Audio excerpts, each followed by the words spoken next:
Democrats' systematic normalization of property theft birthed America's squatter crisis. Now, we all know this. Their policies, their regulations that they do are actually harming normal folks. So, I mean, they're actually helping out the criminals. Their policies are actually protect criminals. Look at all the policies that the leftists are pushing. Um, it makes absolutely no sense. No, um, no, no bail and stuff like this, and just allowing people. Just imagine you are just happen to have a second home that you want to sell or rent out that just happen to be empty. You're just a regular person would just happen to have a second house, a second property, and someone decides to move in, put their stuff in, and there's nothing, absolutely nothing you can do about it. They are protected and you are not. That makes absolutely no sense. And all the other stuff that's going on, they're allowing people to just run up into stores and take what they want, and nothing, no accountability, nothing happens. I mean, every single thing they put out there protects criminals. And again, this is by design. This is what they want to do. They want to destabilize. They want to destroy our way of living. So we're gonna talk a little bit about that, the squatter crisis in particular. But before we get started, go ahead and hit that like button, share this out so we can get this information out there. Subscribe if you're not already a subscriber, and hit that alarm bell so you know when I'm putting out new stuff. Also, check out my link tree in the description. It has a link to my Patreon. That's where I talk about things I can't talk about here. There's also a link to my Instagram and my merch store. Also, check out jjthepsychotherapist.com for news as well. All right, let's talk about this news. Now, this comes from the Federalist, Helen Raleigh, and she reports that Senator John Fetterman, Democrat from Pennsylvania, said last week that squatters have no rights. I agree. They're thieves. They're literally thieves. But he should try to convince his Democrat colleagues and their far left allies, because their systematic efforts to normalize property theft has led to the unprecedented squatter crisis in America. Their ultimate goal is to destroy property rights and replace capitalism with socialism. Again, I told y'all, this is by design. They want to destroy our way of life so they can bring in their socialism. But squatting is a form of trespassing, as squatters use properties without the owner's permission or any legal documentation, nor do squatters offer property owners financial compensation. Atlanta, Georgia is the epicenter of the squatter crisis. Squatters have overtaken about 1,200 homes. Wow. Again, this is what leftist policies get you. This is what progressivism gets you. This is what leftism gets you. One of the victims' homeowners, Lieutenant Colonel Dahlia Dorr, said she felt violated after learning that a squatter with a lengthy criminal history lived in her home rent free with a fake lease while she was away on active duty. I'm pretty sure y'all seen that video. It was a video of her going around talking about this. Just imagine you're away on duty, and you come back and someone just moves into your home, and you have no recourse. There's nothing you can do about it. In Dallas, Texas, squatters have occupied, again, another leftist city. Squatters have occupied an estimated 475 homes. Even high-end communities are not free from squatters. In Beverly Hills, California, a group of squatters took over a $4.3 million mansion, tormented their neighbors with loud all-night parties, and dumped trash all over the property. It took a dramatic police raid to eventually get rid of these settlers. Besides violating the homeowners' property rights and trespassing, squatters often conduct criminal activities in properties they take over illegally. I mean, they turn a lot, in Georgia specifically, they turn a lot of them into trap houses. According to DailyMail.com, quote, entire communities in Los Angeles and Atlanta have been ravaged by criminals turning homes into strip clubs and hosting all-night raves, while residents of Texas and Colorado are being tormented by a serial squatter who is running rings around the police. Last week, New York police raided a home in Bronx occupied by squatters who were illegal immigrants. Police found guns, drugs, and a 7-year-old in that house. And I believe they actually released um, one of these illegal immigrants, no bonds and nothing. Like, again, These are their policies. They are literally protecting criminals. Despite property owners have to wait months or years to legally evict squatters or take the matter into their own hands at the risk of endangering themselves, New York City homeowner Adele Andeloro was handcuffed by police last month when she tried to change the locks and kick out squatters Brian Rodriguez. Now, mind you, this is your home. You're trying to get rid of these people, and you end up getting arrested. Rodriguez has taken over the $1 million home Adele inherited from her parents and planned to allow illegal immigrants to rent rooms from him. So check this out. You have a home that you just inherited from your parents. You go to check it out, and there's a squatter there, a legal immigrant, and he's renting out the rooms to other illegal immigrants. Well, I don't know if Brian's illegal. I'm gonna take that back. I don't know if Brian Rodriguez is a legal immigrant, but he's the rooms out to illegal immigrants. I mean, this it's disgusting. Normal law-abiding citizens are being hurt by this. In another New York City squatter case, authorities arrested two squatters who allegedly took over an upscale apartment and beat homeowner Nadelia Vitale to death when she confronted them on March 12th. I mean, I remember that story as well. It's disconcerting. It's just wrong. An innocent woman goes into the home and there's squatters in there and they beat her to death. I mean, disgusting work. Disgusting work. And again, these criminals are being protected. So, results of a systematic effort. This squatter crisis is the result of woke Democrats' systematic effort to normalize property theft since the COVID-19 pandemic. In April 2020, the Center for Disease Control and Prevention imposed the eviction ban, even though the agency lacked legal authority.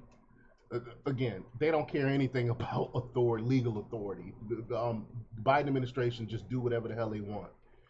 But the ban prevented landlords from collecting rent and evicting tenants. The CDC essentially voided the majority of rental contracts and violated landlords' property rights with the eviction ban.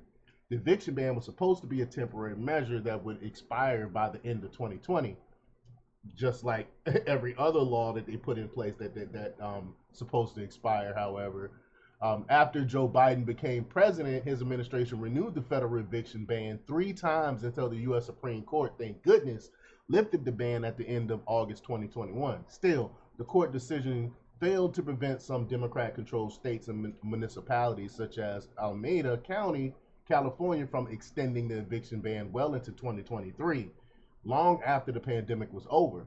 And the eviction bans and their multiple extensions have incentivized some tenants not to pay rent for long periods of time while continuing to occupy the properties. Unable to collect rent from months and years has caused many property owners financial hardships. Because you got to understand, the majority of the people that own these properties, they're just normal. They're not rich. They're normal people. They just happen to be landlords, have an extra property that they try to make a couple extra dollars from. Last year, a landlord in California staged a hunger strike, alleging that the eviction ban would cost him $120,000. Wow, because his tenants hadn't paid rent for 37 months. But Democrats support eviction bans while ignoring landlords' suffering. Again, nasty work, nasty work. Besides the eviction bans, the left normalized property theft through their defense of looting. In her 2020 book, In Defense of Looting, I alluded to this. I talked about this before. Vicky Osterwell argues that looting is not an illegal act, but a necessary form of wealth and property redistribution in an adjustment society. This is basically socialism, and it's saying it's okay to steal. But how would she feel if someone just walks in her house and take over? Would you think that's okay? Again, these rules, these things that they're saying, it really doesn't apply to them. I'm pretty sure Vicky would not like it if someone just comes in and loots her home. But quote, looting quote gets people what they need for free immediately, which means that they are capable of living and reproducing their lives without having to rely on jobs or wage. A year after Oswell's book was published, California Democrat passed a law to decriminalize robbery. Nasty work, nasty work. The left's normalization of property theft has been successful because criminals continue to smash, grab, and loot stores in broad daylight in 2024, while cops and store clerks have learned to look the other way. Retail giants such as Walgreens were forced to shut down some stores in Democrat-controlled cities such as San Francisco and LA and Oakland is the worst. Even the Oakland A's are leaving the city. But there's a direct link between the left's normalization of looting and the current squatter crisis in Democrat-controlled cities. Of course, it is. I've been pointing to them for years. But squatters' right laws, America's current squatter crisis has been made worse by blue states and cities' overly lenient squatter rights laws, which are also known as adverse possession laws. Such laws stipulate that if a squatter occupies a property for a certain period without the owner taking legal action against them, the squatter gains the legal right to stay and use the property. Again, nasty work. New York City squatter rights allow a squatter to obtain tenant rights after living in a property for 30 days. The squatters' rights laws puts financial and legal burdens on property owners, forcing them to fight a lengthy legal battle to evict squatters while squatters live on the property rent-free and cannot be arrested for trespassing. Property owners, however, will be arrested for changing locks on the properties or removing squatters' belongings as long as the legal process is ongoing. Some squatters even use squatters' rights laws to sue legal owners for money. Oh my gosh. And the blue state squatters' right law so heavily favors squatters that even illegal migrants started to exploit it. And, I talked a little bit about this as well. Lionel Moreno, an illegal immigrant from Venezuela, shared squatters' tips on TikTok on how to invade American homes. He invoked squatters' rights, claiming that under U.S. law, quote, if a house is not inhabited, we can seize it. And a lot of people have been bashing him lately as well. And he acts like he's the victim. It's funny. He's acting like he's the victim. Oh, people are they're coming after me now and all this other stuff. And he's sitting here telling people how to steal people's homes. And he considered himself a victim.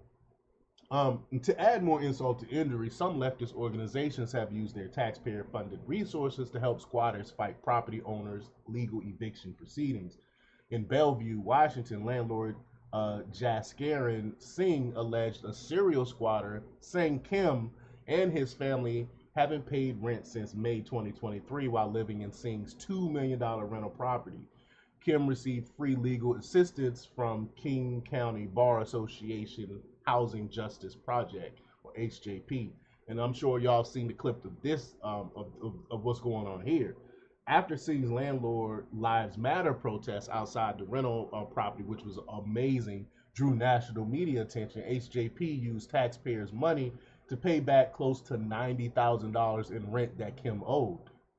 The HJP, however, continues to help Kim delay eviction efforts, including requesting a stay on the court's eviction order.